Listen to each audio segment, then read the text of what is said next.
আসসালামু আলাইকুম। আমি সাইদুল।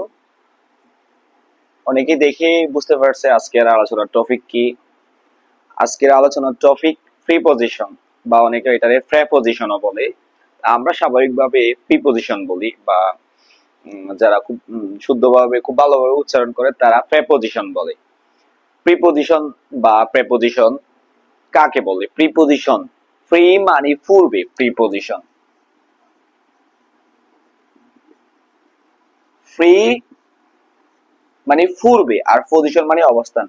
নাউন বা প্রনাউনের পূর্বের অবস্থানকে প্রিপজিশন বলে। নাউন বা প্রনাউনের পূর্বে যেটা বসবে সেটা হচ্ছে প্রিপজিশন। ম্যাক্সিমাম ক্ষেত্রে নাউন বা প্রনাউনের ক্ষেত্রে যা বসে প্রিপজিশন গুলোই বসে, কারণ নাউন বা প্রনাউনের পূর্বের অবস্থান হচ্ছে প্রিপজিশন। ওকে, আমি কথা বেশি বলতেছি না, যেহেতু আমাদের প্রিপজিশন জানা দরকার খুব শর্টকাট সময়ে।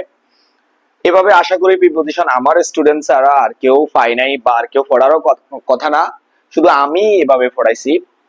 তো আমি চেষ্টা করব এই প্রিপজিশনটা 17 বা 20টা প্রিপজিশন একটা বক্সের মধ্যে, একটা বক্স দিয়ে বোঝানোর জন্য, যেটা আশা করি অনেকের জন্য ইউজফুল হবে। প্রিপজিশন মনে রাখা তো কষ্ট, তো এই বক্স দিয়ে মনে রাখলে আমার মনে হয় না এটা খুব কঠিন মনে হবে। তোমরা অনেকেই জানো ইন্টারমিডিয়েট বা ইউনিভার্সিটি অ্যাডমিশন টেস্ট গুলো যেগুলো আছে, বা চাকরি পরীক্ষাগুলো যেগুলো আছে, সবগুলোতেই মোটামুটি ম্যাক্সিমাম সময় প্রিপজিশন আসে। আর তার মধ্যে বেশি প্রিপজিশন আছে অ্যাপ্রোপ্রিয়েট প্রিপজিশন, অর্থাৎ অ্যাপ্রোপ্রিয়েট প্রিপজিশনটাই ভালো করে পড়তে হবে। অ্যাপ্রোপ্রিয়েট প্রিপজিশনটা তো চেঞ্জ হয় না, ওগুলোই ভালো করে পড়তে হবে, ওগুলোই ভালো করে জানতে হবে। এর পাশাপাশি আহ ইন্টারমিডিয়েটে বা এমনিতে নর্মাল সময়ে কিছু প্রিপজিশন নর্মাল ভাবে আসে, যেগুলো অ্যাপ্রোপ্রিয়েট না, এমনিতে বাক্য বুঝে বসাইতে হয়, বা হচ্ছে যেগুলো আমাদের নিজেরই দেখা যাচ্ছে স্পিকিং এর ক্ষেত্রে বা আমাদের রাইটিং এর ক্ষেত্রে কি কিছু প্রিপজিশন মাথায় রাখতে হয়, তাহলে খুব সুন্দর সেন্টেন্স করা যায়, বা খুব ভালো একটা সেন্টেন্স করা যায়। তো এই জন্যই কিছু প্রিপজিশন যেগুলো আমি চেষ্টা করব একটা বক্সের মাধ্যমে খুব অল্প সময়ের মধ্যে দেওয়ার জন্য। এটা একদমই একদমই ইউনিক এবং একদমই নতুন পদ্ধতি, এটা ইনশাল্লাহ আশা করি সবার ভালো লাগবে। প্রথমে শুরু করি ইন। কোনো কিছুর মধ্যে, এই যে কোনো কিছুর মধ্যে বুঝাইলে ইন বসবে। কোনো কিছুর মধ্যে যদি বুঝাই, এই যে মাঝখানে, এখানে একটা মাঝখানে বুঝাচ্ছি, রুমের মাঝে, আমি এখন রুমের মাঝে আছি, বা আমি ক্লাসের মাঝখানে আছি। মাঝে থাকা অবস্থান বুঝাবে না, মানে মধ্যে মধ্যে, বা সেটা এক পাশে হোক, ডাজন্ট ম্যাটার, মানে রুমের মধ্যে ঢুকছে, বা কোনো কিছুর মাঝখানে ঢুকছে, কোনো কিছুর মাঝখানে আছে সে, ফিল্ডের মাঝখানে আছে, রুমের মাঝখানে আছে, ফিল্ডের মধ্যে আছে, রুমের মধ্যে আছে, এই তখন হচ্ছে ইন বসবে। হ্যাঁ, আবার বাইর থেকে ভিতরে আসা বুঝাইলে, বাইর থেকে ভিতরে আসা বুঝাইলে তখন ইনটু বসবে। তখন ইনটু বসবে, যে কেউ বাইর থেকে রুমের মধ্যে আসতেছে, কেউ বাইর থেকে কলেজের মধ্যে আসতেছে। হ্যাঁ, এইরকম যদি বাইর থেকে ভিতরে আসা বুঝায় তখন হবে ইনটু।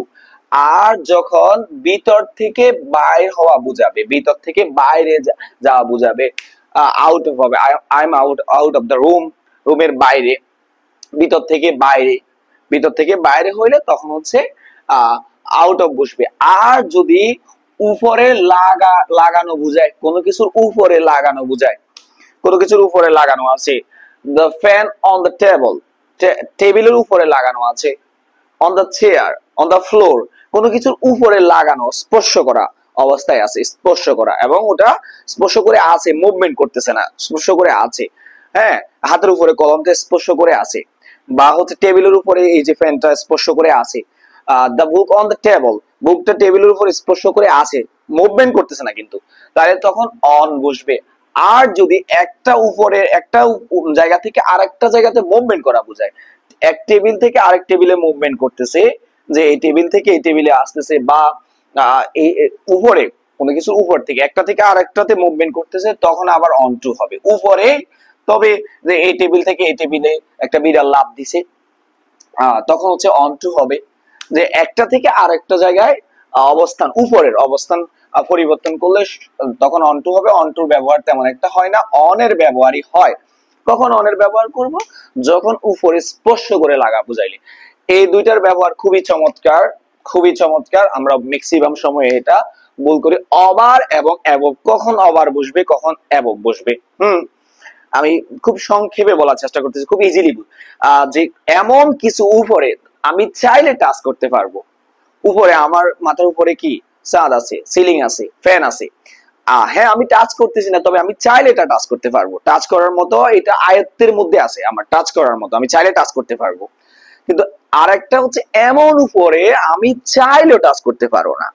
তাহলে sky, the sky over my head না অ্যাবভ মাই হেড বলবো? এক্ষেত্রে আমি বলবো অ্যাবভ মাই হেড। কারণ স্কাইতে আমি এখন চাইলে অনেক উপরে উঠলেও স্থান পরিবর্তন করলে আপাতত আমি এটা ধরতে পারবো না, টাচ করতে পারবো না। কিন্তু ফ্যানটা বা সিলিংটা আমি চাইলে একটু চাইলে টাচ করতে পারবো। তাহলে ফ্যানের কথা বললে the fan is running over my head. Fan is running over my head, ফ্যানটা আমার মাথার উপরে ঘুরতেছে। আর যদি অনেক উপরে দ্য বার্ড ইজ ফ্লাইং, কি বলবো? অ্যাবভ মাই হেড, আমার মাথার উপরে উঠতেছে, মাথার উপর দিয়ে উড়ে যাচ্ছে। হ্যাঁ, আর যদি যেটা আমার আয়ত্তের মধ্যে উপরে, তবে আয়ত্তের মধ্যে আছে, তখন হচ্ছে ওভার বসবে। আশা করি বুঝতে পারছো। এটা হচ্ছে স্বল্প উপরে, আর এটা অধিক উপরে, অ্যাবভটা অধিক উপরে। ঠিক আছে, উপর থেকে নিচে নামা, কোনো কিছু সিঁড়ি বেয়ে নিচে নামতেছে, গাছ থেকে নিচে নামতেছে, হ্যাঁ মানে উপর থেকে নিচে নামতেছে, তখন ডাউন হবে। আর বিলো এবং আন্ডার, এটা এই দুটো পার্থক্য আছে, যথেষ্ট পরিমাণ পার্থক্য আছে বিলো এবং আন্ডারের মধ্যে। কখন বিলো বসবে কখন আন্ডার বসবে? সাধারণত বিলো মানে সামান্য নিচে, তবে এটা কাভার করে না, কোনো কিছুর নিচে না, কোনো কিছুর নিচে না। যে আমি এটা এটার নিচে কিছু একটা লিখলাম, এই যে এটার নিচে কিছু একটা লিখলাম, এটা হচ্ছে below. The writing is below the headline, হেডলাইনের নিচে আছে, রাইটিংটা হেডলাইনের নিচে আছে, এই যে নিচে। তাহলে নিচে সামান্য অর্থে নিচে, একটু নিচে, তখন বিলো। তবে আন্ডার হচ্ছে মোটামুটি নিচে, তবে কিছু দিয়ে ঢাকা অবস্থায় আছে। On the under the table, টেবলের নিচে। আন্ডার দ্য ব্যাট, ব্যাটের নিচে। হ্যাঁ, কোনো কিছুর নিচে। আন্ডার দ্য গ্রাউন্ড, মাটির নিচে। আন্ডার দ্য ওয়াটার, ওয়াটারের নিচে, কোনো কিছুর নিচে, যেটার উপরে আর কিছু পড়ে গেছে আর ওটার মধ্যে ভিতরের তো নিচে আছে। হ্যাঁ, এখানে দেখা যাচ্ছে কিছু একটা আছে, এটা টেবিল, টেবিল আছে, টেবিলের নিচে, টেবিলের নিচে, তখন হবে আন্ডার। অর্থাৎ আন্ডারটা ব্যবহার করবো কোনো কিছু নিচে, তবে কোনো কিছুর নিচে। আর সাধারণ অর্থে নিচের জন্য আমরা ব্যবহার করব বিলো। এটা আমাদের অনেক কাজে দিবে আশা করি। সাধারণ অর্থে, সাধারণ নিচে অর্থে ব্যবহার করব বিলো। এবং যেটা হচ্ছে কোনো কিছু নিচে, আন্ডার তো অনেক অন্য জায়গায়, কন্ট্রোল, আন্ডার মাই কন্ট্রোল। হ্যাঁ, the shoulders under my control, shoulders গুলো আমার কন্ট্রোল, শোল্ডার্স আর আন্ডার মাই কন্ট্রোল, অনেক কিছু বলা যায়। আমি এখানে সাধারণ প্রিপজিশন গুলো বলতেছি, যে এগুলো অনেক আরো অন্য জায়গায় অনেক ব্যবহার আছে। তাহলে এই যে বিলো কখন ব্যবহার করব? যখন সামান্য একটু নিচে, তবে কোনো কিছুর নিচে ঢাকা পড়ে নাই, কোনো কিছু এটার কাভার করে নাই। আর হচ্ছে কোনো কিছু কাভার করে দিলে, এটা ঢাকা পড়ে গেছে, তখন ব্যবহার করব under. Under the water, under the soil, under the desk, under the table. সাধারণ নিচে আমরা বলবো বিলো। ওকে, এরপরে এটা খুবই কমন প্রিপজিশন, কোনো কিছুর মাঝ বরাবর দিয়ে গেলে, থ্রু কোনো কিছুর, যে দুইজন বন্ধু জঙ্গলের মাঝ দিয়ে যাচ্ছে, থ্রু দ্য ফরেস্ট। হ্যাঁ, রুমের মাঝখান দিয়ে যাচ্ছে, মাঠের মাঝখান দিয়ে যাচ্ছে, তাহলে থ্রু দ্য ফরেস্ট, থ্রু ব্যবহার হবে। এটা খুব বেশি ব্যবহার হয় কোনো কিছুর মাঝ বরাবর দিয়ে গেলে। ওকে, এরপরে বিসাইড এবং নিয়ারের মধ্যে পার্থক্য কি? What is the difference between beside and near? দুইটাই পাশে, পাশে। তবে বিসাইড যদি ব্যবহার করা হয় তখন হচ্ছে বিসাইডের সাথে কিন্তু এস নাই, বিসাইডের সাথে এস হলে সেটা কনজাংশন হয়ে যাবে, সেটা কানেক্টরে ব্যবহার হবে। বিসাইডের সাথে এস নাই, এই বিসাইড মানে পাশে। তবে পাশে হচ্ছে একদমই পাশে, একদমই পাশে, তখন হচ্ছে বিসাইড ব্যবহার হবে। একদমই পাশে, তখন বিসাইড ব্যবহার হবে। যে একজন আরেকজনের পাশাপাশি বসে আছে। আর নিয়ারটা মোটামুটি ডিস্টেন্স রাখছে ওরা, মানে বসছে বা এমন জায়গা যে একটু ডিস্টেন্স আছে, মোটামুটি ডিস্টেন্স আছে, একটু না, মানে ডিস্টেন্স আছে, তবে অত বেশি দূরত্ব না, ডিস্টেন্স আছে। আমার এই বাড়ির পাশে ও বাড়ি, নিয়ার ব্যবহার করব একদম পাশাপাশি হইলে বিসাইড। বা আমার বন্ধু আমার পাশে বসে আছে, my friend sitting beside me. Near me না, নিয়ার মি মানে আমার থেকে একটু দূরে আছে মোটামুটি। আর বিসাইড মানে হচ্ছে যে কি কি sitting on the table beside me, না টেবলের মধ্যে বসে আছে আমার পাশে বা একই টেবিলে বসে আছে, এখানে লাগায় স্পর্শ করা হয় বুঝাবে। আর নিয়ার বলতে এটা দূরে, দূরে কিছুটা দূরে আছে। বিটুইন এবং হচ্ছে এমং, সবচেয়ে কমন প্রিপজিশন যারা ইউনিভার্সিটি এডমিশন দেয় বা যারা চাকরি পরীক্ষা দেয় এটা খুব বেশি আসে। এই চারটা আমি খুব আপডেট করে বোঝানোর চেষ্টা করতেছি। বিটুইন এবং এমং, কখন বিটুইন ব্যবহার হবে? বিটুইন দুইজনের মধ্যে কোনো কিছু বললে। Distribute this money to children, to চিলড্রেনও উল্লেখ করে দিয়েছে, দুইটা বিষয় উল্লেখ করে দিছে। টু স্টুডেন্ট, দুইটা বিষয় উল্লেখ করে দিচ্ছে। যদি দুইটা বিষয় উল্লেখ করে দেয়, দুইটা বিষয়ের মধ্যে কিছু ভাগ করে দিতে বলে, ডিস্ট্রিবিউট করে দিতে বলে, তখন between. Distribute this money between two children, two people, হ্যাঁ টু মেন, দুইজনের মধ্যে যদি কিছু ভাগ করে দিতে বলে বা দুইজনের মধ্যে যখন বলে তখন বিটুইন। আর সবার মাঝে, দুইয়ের অধিক, একদম সবার মাঝে। ডিস্ট্রিবিউট দিস মানি, টাকাগুলো ভাগ করে দাও। স্টুডেন্ট, স্টুডেন্ট তো অনেক, দুইয়ের অধিক, তাহলে ওই ক্ষেত্রে আমরা ব্যবহার করব অ্যামং। তাহলে দুইজনের জন্য হইলে বিটুইন, আর দুইয়ের বেশি হইলে অ্যামং, দুইয়ের বেশি হইলে অ্যামং। যে এটা খুবই ইজি মনে রাখা। ফর সিন্স, ফর সিন্সটা নিয়ে আমি বলার চেষ্টা করতেছি। ফর সিন্স খুব বেশি আসে যারা ইউনিভার্সিটিতে অ্যাডমিশন দিবে বা এখানেও আসে ফর সিন্স। ফর এবং সিন্স কখন ব্যবহার হবে? যখন মোট সময়ের যোগফল বুঝাবে তখন বসবে ফর, আর সময়টা কখন থেকে শুরু হয়েছে সেটা বলবে, কিন্তু মোট সময়ের যোগফলটা বলবে না। আমি এটা বলছি, আমি আবার একটু যদি রিপিট দিই, আমি এটা মুছে ফেলবো, এই জন্য বলতেছি। কোনো কিছুর মাঝখানে অবস্থান করলে ইন, বাইরে থেকে ভিতরে প্রবেশ করা বুঝালে ইনটু, কোনো কিছুর উপরে স্পর্শ করে লাগা অবস্থায় থাকলে অন, এবং একটার উপর থেকে আরেকটা উপর হইলে অন টু, একটার উপর থেকে আরেকটা উপরে যাচ্ছে, একটা টেবিল থেকে আরেকটা টেবিল, অন টু। অ্যাবভ মানে হচ্ছে এমন উপরে যেটা আমি চাইলে টাচ করতে পারবো। ওভার মানে এমন উপরে যেটা আমি চাইলে টাচ করতে পারবো, আর অ্যাবভটা হচ্ছে এমন উপরে যেটা চাইলে টাচ করতে পারবো না, অনেক বেশি উপরে। আর হচ্ছে উপর থেকে নিচে নামা, ডাউন, গাছ থেকে নিচে নামতেছে, সিঁড়ি বেয়ে নিচে নামতেছে, তখন ডাউন। বিলো মানে সাধারণ, সাধারণ নিচে অর্থে, সাধারণ নিচে অর্থে বিলো, সাধারণ নিচে, হ্যাঁ সামান্য নিচে, সাধারণ নিচে, কোনো কিছু নিচে ডাকা পড়ে নাই। আর নিচে তবে ডাকাও পড়ে গেছে, একটার উপরে আরেকটা কিছু আছে, তখন হচ্ছে আন্ডার বসবে। ওকে, কোনো কিছু মাঝ বরাবর দিয়ে যাও তাহলে থ্রু ব্যবহার হবে। বিসাইড মানে হচ্ছে পাশাপাশি বসে আছে, লাগা অবস্থায়, একই টেবিলে বসে আছে, একই পাশে বসে আছে, বাজে একই সিটে বসে আছে, তখন হচ্ছে বিসাইড। আর হচ্ছে ডিস্টেন্স, একটা হচ্ছে এই বাসে আর একটা ওই বাসে, একটা হচ্ছে একদম বাসের ফার্স্ট সিটে আর একটা হচ্ছে যে কি আরেক সিটে, মানে মোটামুটি ডিস্টেন্স আছে, তখন নিয়ার ব্যবহার হবে। বিটুইন কখন ব্যবহার হবে? দুইজনের মধ্যে কোনো কিছু দিতে বললে, কোনো কিছু করতে বললে, ভাগ করে দিতে বললে, তখন বিটুইন। আর সবার মাঝে যদি কোনো কিছু ভাগ করে দিতে বলে তখন বসবে অ্যামাউন্ট। আর ফর এবং সিন্স নিয়ে যদি আমি একটু বলি, ফর এবং সিন্স এই সেন্টেন্স দুটো বোঝানোর জন্য আমি একটু বুঝতেছি।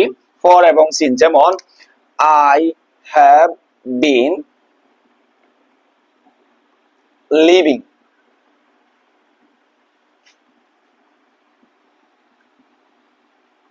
in Dhaka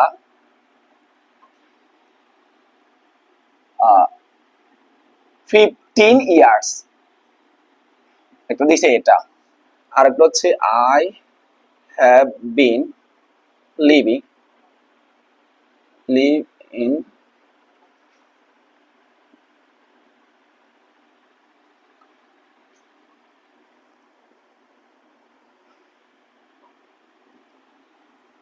একটা হচ্ছে আমি ঢাকাতে মোট সময় কত পর্যন্ত, মোট সময় যোগফল বলে দিছে। I have been living in Dhaka 15 years, 15 বছর যাবত আমি ঢাকাতে আসি, মোট সময়ের যোগফল বলে দিছে। আর একটা বলছে I have been living in Dhaka 2010 বা 2010, 2010 থেকে আমি ঢাকাতে আসি, 2010 থেকে এখনো আসি, অবস্থান করতেছি, কিন্তু কত বছরের মোট সময়ের যোগফলটা বুঝে নেয় অনেকের এটা সমস্যা। তো আমি চেষ্টা করতেছি একবারে সমাধান করতে। তাহলে ফর, আর এখানে হচ্ছে সিন্স। হ্যাঁ, ফর কখন হবে? মোট সময়ের যোগফল বুঝাইলে ফর। ইউনিভার্সিটির জন্য খুব বেশি ইম্পর্টেন্ট। মোট সময় যোগফল বুঝাইলে ফর, আর হচ্ছে শুরু হয়েছে সময়টা, কিন্তু কত সময়, আমি সকাল থেকেই কাজ করতেছি, সিন্স মর্নিং সকাল থেকে, আর সকাল থেকে আমি সন্ধ্যা পর্যন্ত 5 ঘন্টা কাজ করছি, ফর 5 আওয়ার্স, 5 ঘন্টা কাজ করতেছি। তাহলে মোট সময় যোগফলটা বোঝায় যদি ফর, আর সকাল থেকে শুরু হয়েছে, কাজটা এখনো চলমান আছে কিন্তু কত সময় সেটা বলে না, তখন হবে সিন্স। এখানে আবার বলতেছি I have been living in Dhaka 15 ইয়ার, 15 বছর যাবত আমি ঢাকাতে আসি, মোট সময় যোগফলটা বলে দিছি। আর বলতেছে 2010 থেকে ঢাকাতে আসি, কিন্তু কত সময় সেটা বলে নাই, তখন হবে সিন্স। আশা করি বুঝতে পারছো, একদম ব্যতিক্রম ভাবে আমি প্রিপোজিশন প্রেজেন্ট করার চেষ্টা করছি, ইনশাআল্লাহ আরো প্রেজেন্ট করব। তবে এখানে আমি 20টার মতো প্রিপোজিশন বা 18-20টার মতো প্রিপোজিশন বলছি, এগুলো দুই একবার ভিডিওটা দেখলে এটা আশা করি কভার দেওয়া ইজি হবে, বা যারা রিটেন খুব ভালো করতে চায়, বা যারা স্পিকিং এ খুব বেশি ভালো করতে চায়, তাদের জন্য এই শর্টকাট এভাবে মনে রাখা খুব বেশি ইজি হবে। ধন্যবাদ সবাইকে।